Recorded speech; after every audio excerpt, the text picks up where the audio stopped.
Welcome. Well, you are at home with Jim and Joy, and you are an important part of our EWTN family. And we're delighted that you have welcomed us into your home. Today is the 5th Monday in Lent. It is the 5th week in Lent, right? So here we are, it's happening. It's like, oh my goodness. And so today, we're going to have a beautiful discussion on the 14th anniversary of the death of St. John Paul II. What comes to your mind regarding his life and legacy? So we're putting out that question there for you. We've received a lot of Facebook posts. So if you're not on Facebook with Jim and Joy, you need to become a friend or whatever you need to do. Jim and Joy on Facebook, because we're putting out the questions beforehand. Yes. And people are really responding, not only through email, but through Facebook. So we want you to be a part of that. We asked that question, many beautiful responses, and we want you to call in today. Our show. We would love to hear from you. We want you to email us today about what comes to mind when you think of the life and the legacy of Saint Pope John Paul II. We want to hear from you. Well, we had a wonderful weekend, full and busy, but before the weekend on Friday, we had one of our big fundraisers. Jim and I run and manage a pregnancy medical center where we deal with girls that are in a crisis pregnancy, and it's called Her Choice. And so you're the ministry development guy, and you work extremely hard, and we had 14 teams of golf players, and had a beautiful day at a local golf course here in Birmingham. And it's so wonderful, and we're sharing all this not just about us, that you would support your local pregnancy medical center. You can always go to optionline.org, I think it is, optionline.org. You put in your zip code, and they'll tell you the centers around by you, they need your assistance.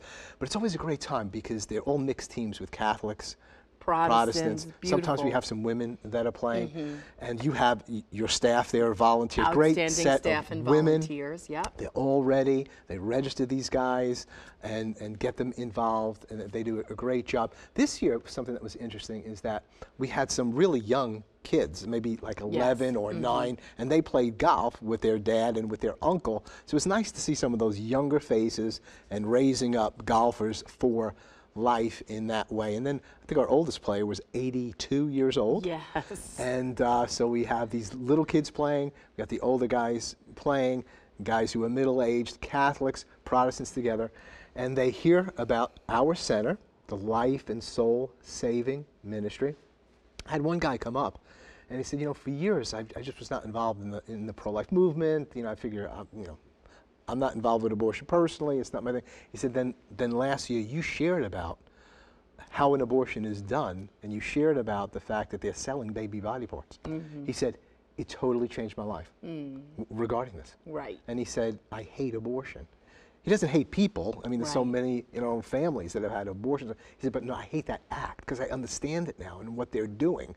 And I've never been the same after that. It's a difficult reality to speak about. We want to speak about it with tenderness and forgiveness in our hearts for women who've had abortions, guys that have been involved who are post-abortive, grandmas and grandpas who may have paid for an abortion. You know, there's so many of us with 61 million abortions. But, you know, we need to share exactly what it is. And it's not a religious procedure. It's a medical procedure that kills an innocent human being. And when people are just not hearing it. And when they do, it's just like, it changes their lives. Well, and you know, so many men feel so helpless when a woman is in an unplanned pregnancy because she's believing and quoting the quote of the day, this is my body, it's my choice, and so many men feel so helpless. And so some of the guys were out there, it's like, well, this is what I'm doing. I'm out here golfing to support a pregnancy medical center because I believe I want to be a part of the solution. That's right. And to love life and to make a difference. The other thing that I say to them in some kind of way, I'm always sensitive that the guys who are playing could be post-abortive. Yes. Okay? So it's not just this woman's had an abortion, but with every abortion, there's a man, there's a father. So our churches are filled with men and women, believe it or not, that have been directly involved in abortion. And for them, it really is an act of reparation, of repairing. I want to be involved in a culture of life. I want to contribute to that. I want to be about it. Somehow, I want to sow into life. I've committed this sin. And so we're always sensitive when we're speaking to people. They could have been directly involved in an abortion. And those who've been directly involved, who are forgiven, as John Paul too would say, you can become some of the most eloquent spokespersons on behalf of the gospel of life. Those who are forgiven much, they love much. We want to hear from you today. We want you to call us now, send us an email. When you think of St. Pope John Paul II, his life, his legacy, you can see him, or his teaching, what comes to mind for you? Be a part of the show, call in, email us. There's plenty more to come. Don't go away.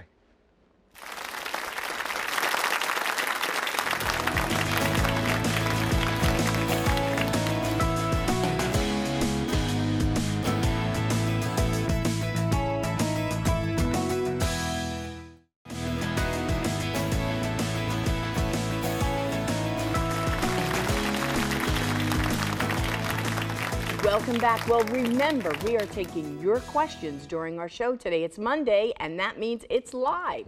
So give us a jingle at 1-800-221-9460. If you're calling us and you're outside North America, you can reach us at area code 205-271-2980. You can always connect with us on Facebook, jimandjoypinto.com. Send us an email. We'd love to hear from you. Well, just to think and to ponder, especially the face of John Paul II, just such a tremendous blessing to think of him, those who've known. But you know, it's been so many years. You know, it's 14 years now, and there's some people, young people coming up, may not even know him. But Joy, he was like a shooting star. Yes. Like a meteor going through the sky for us in our lives. You know that when you saw him, I was serving as an Episcopal priest, a lapsed Catholic at that point. We were doing a lot of incarnational kind of work, racial reconciliation, ministry among the poor, home for girls, soup kitchen, and pro-life work. And here he comes, you know, his life, his teaching, Evangelium Vitae, the gospel of life, and sharing that and speaking about you know, the Lord's word, you know, to Cain, your brother's blood is crying to me from the earth. And that was so instrumental, his commitment to life, his articulation of life, and so much more, which we can share about. And I said, I'm trying to teach in these areas. I'm stealing everything from the Catholic Church and from John Paul II. And that's not right to do to your father, to do to your papa. And eventually, we came home to the Catholic Church. Joe, we have a caller here. Well, we have Arlen Nichols on the phone. He is the founder and the president of the St. John Paul II Foundation. Arlen, welcome to At Home with Jim and Joy. We're delighted to have you. I'm delighted to be visiting with you. Hope y'all are doing well. Well, good. How are things with your foundation? The St. John Paul II Foundation is going great. We just had a conference in Charlotte this weekend, one of our medical ethics conferences, and we've had 3 conferences in 4 weeks here in different cities across the country. So things are going well, and we're booming and blowing and going, as they say. Well, we had you on our show some years back. Joy and I have had the privilege of helping with a conference for couples. But you are really, tell us the 3 areas that you kind of work with at St. John Paul II Foundation. What are those key areas? Sure. We provide continuing education to healthcare professionals in Catholic healthcare ethics. We also have a program called Together in Holiness for young married couples, helping couples to thrive in their marriage and not just survive. And then, of course, we have our 3rd program, which is for clergy, helping our priests and our deacons to preach and provide pastoral care on the life and family issues that are at the heart of living the Christian life. I think when we did one of those conferences, you may have had 1 or 2 conferences a year regarding the married couples. How many have you had over the last year or so? Oh, gosh, we have 22 conferences this year. I haven't tried to add it up. It's got to be at least 50 at this point. That's great. So we're 5 years old in May. We celebrate our anniversary at his canonization date. So. Wonderful. So Arlen, just share with us, you know, the question is, what comes to mind when you think of the life and legacy of John Paul II? How has he influenced you and your ministry? What comes to mind? Oh, gosh, you know, where do you begin? You know, I'm part of that St. John Paul II generation, you know, young people who only knew him as Pope. And for me, it was, you know, his love of the faithful, that look in his eye, that his countenance. I mean, he would preach the truth unfailingly, undauntingly, but you always knew that he loved you. And there wasn't a conflict there between truth and love. And you saw that in his person. I loved that there was more honey and less vinegar in his approach. There was always first good news to proclaim, good news to embrace. For me, as someone steeped in theology, it's his teaching documents. From the theology of the body. Of course, in the United States, we think of that since that's gained such popularity here in our country. But also documents like Evangelium Vitae in 1995, which you were mentioning earlier, or his earlier document, Familiaris Consortio on the family. These documents had a profound impact on people in the United States and us in our lives, on the church, and really throughout the whole world. But for me, the most important teaching was, and my favorite document, I think his most important, is his one on moral theology, Veritatis Splendor, the splendor of truth. That really was an essential response to false moral theories about the Christian life and about the good life, but also just a tremendous summary of the church's entire moral teaching of how we ought to live our lives.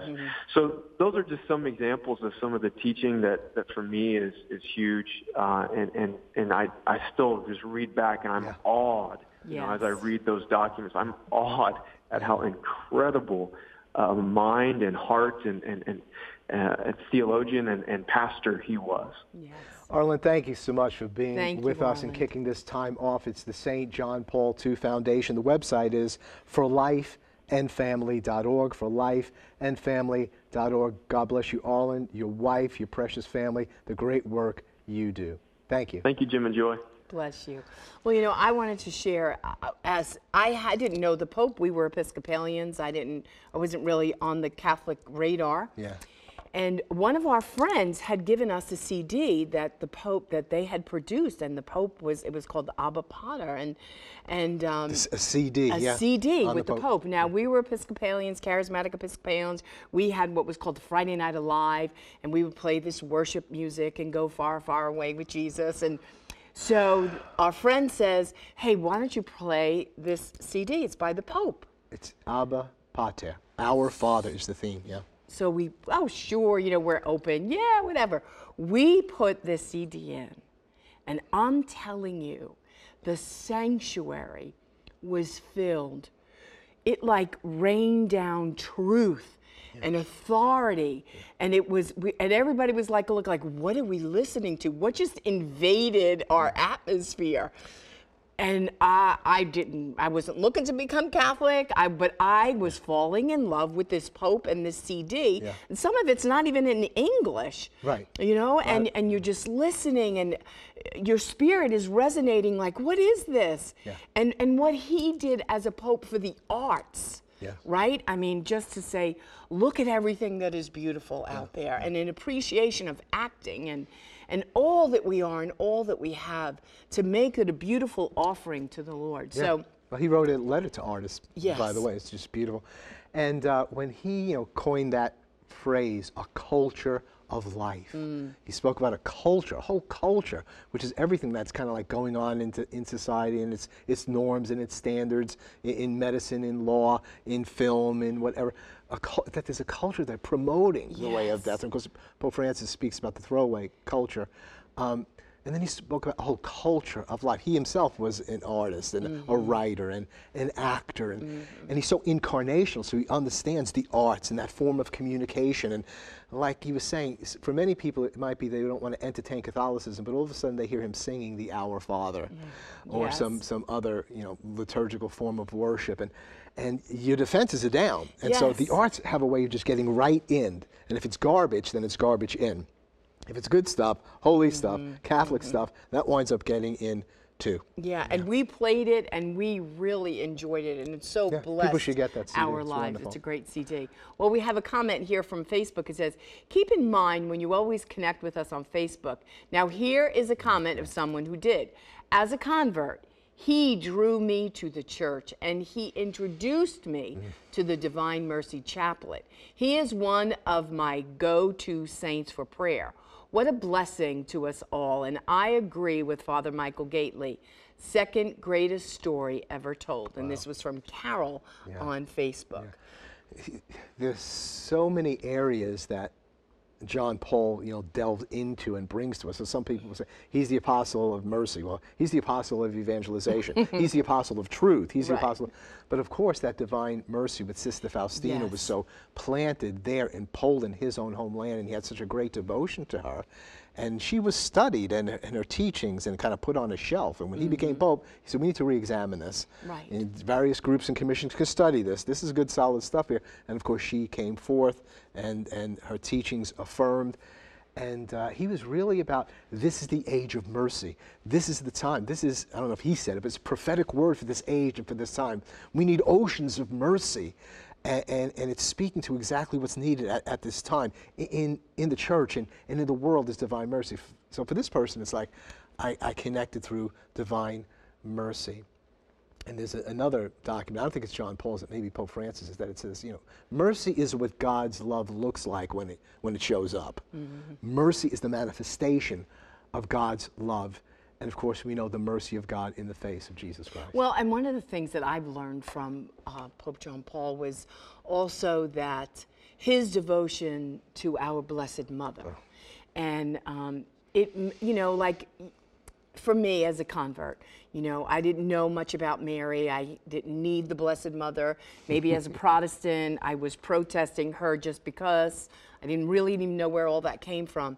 But he made it gentle and easy, and when you saw the holiness that he had in his life and his soul and his great devotion to our Blessed Mother, it led you in and it made you want to emulate that. Let's take another. Okay, here's another Facebook quote. It says, he truly was our Papa.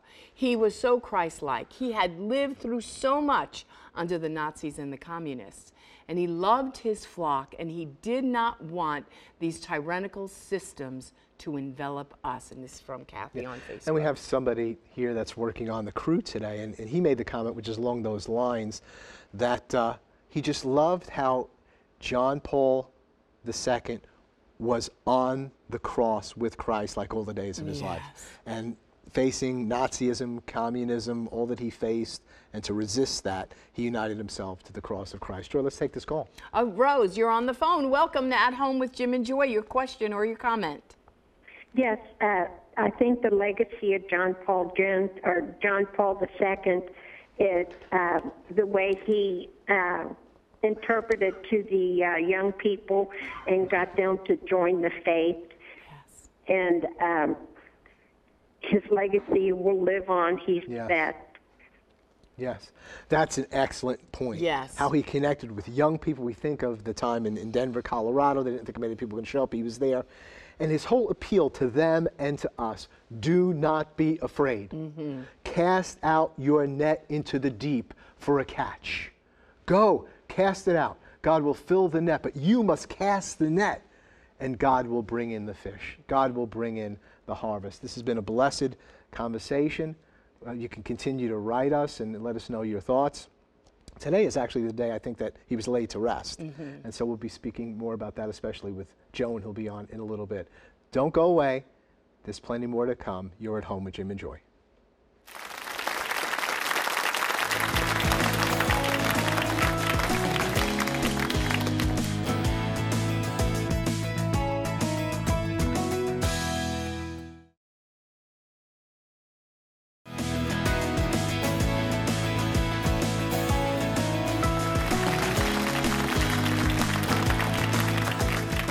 Welcome back. Well, before we wrap up today's show, we're going to go straight to Rome to check in with beautiful Joan Lewis. Now, Joan, your thoughts today on St. John Paul II. Well, hi, Jim and Joy. It's so good to be back with you. And if you were alive at the time, you will never forget April 8th of 14 years ago. That was one of the most remarkable events in the history of the Catholic Church, because it was the funeral of the beloved Pope John Paul II. He had a papacy of almost 27 years. It was the third longest papacy in the history of the Catholic Church, following St. Peter and Pope Pius IX. Now, of course, I worked for 15 years of that papacy at the Vatican, and I can remember every moment of the man, his life, his works, obviously his long illness, his death, and his massive funeral. Now, those of us who did work for the Holy See at the time, we were privileged to see the Pope's body in the Clementine Hall of the Apostolic Palace, set aside just for Vatican and Roman Curia employees. And that happened on the 3rd of April, a day after he died. And then on the 4th of April, his body was moved to St. Peter's Basilica right behind me. And that was also, we of the Holy See had a privileged entrance and often went in to pray and maybe sat next to or prayed next to a head of state. Now, the most amazing thing was that 4 million people came to Rome for the week after John Paul's death. That was 4 million people that the city of Rome fed and housed and cared for. Now, just over half of them were able to make it down Via della Conciliazione into this square, into St. Peter's Square, to pay their respects to the Pope. Often they waited anywhere between 5 and 19 hours, a massive crowd. In fact, the Vatican released figures noting that the day of the funeral, there were 149 heads of state and government present, including 4 kings, 5 queens, a massive crowd, the biggest ever in the history of the world, except for a gathering of heads of state maybe at the United Nations. It was truly an awesome thing to see. Now, Rome is like nobody else had seen it. You had streets closed, you had closed no traffic, cars, trucks not allowed, because there were countless motorcades of VIPs who were bringing their people, their heads of state, to the Vatican. There were, of course, security helicopters and fighter jets flying over the space I'm standing in right now. And who can forget, even if you just watched it on television, John Paul's very simple wood casket in St. Peter's Square in front of the altar. And on top of that was the Book of Gospels. And it was a very windy day. And the wind opened the Book of Gospels. It made the pages flutter, and it closed the Book of Gospels all by itself. And it was as if this was signifying the end of an earthly life and the beginning of a heavenly life. It was as if it was symbolizing the cries that went up from the square, the banners that said, Santo subito, make him a saint immediately. And who can forget the words of Cardinal Ratzinger, later Benedict XVI, when he said, our hearts are full of sadness, yet at the same time, joyful hope and profound gratitude. I just have to say what a day that was. I remember it as clearly as I remember standing here right now with you all. Amazing times. Back to you.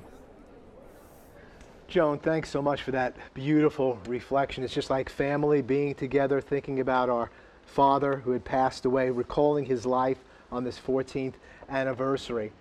That, as he would often say, all together we need to build a new culture of life. As he said in Evangelium Vitae, this gospel of life is already written upon the heart and the mind of every human being.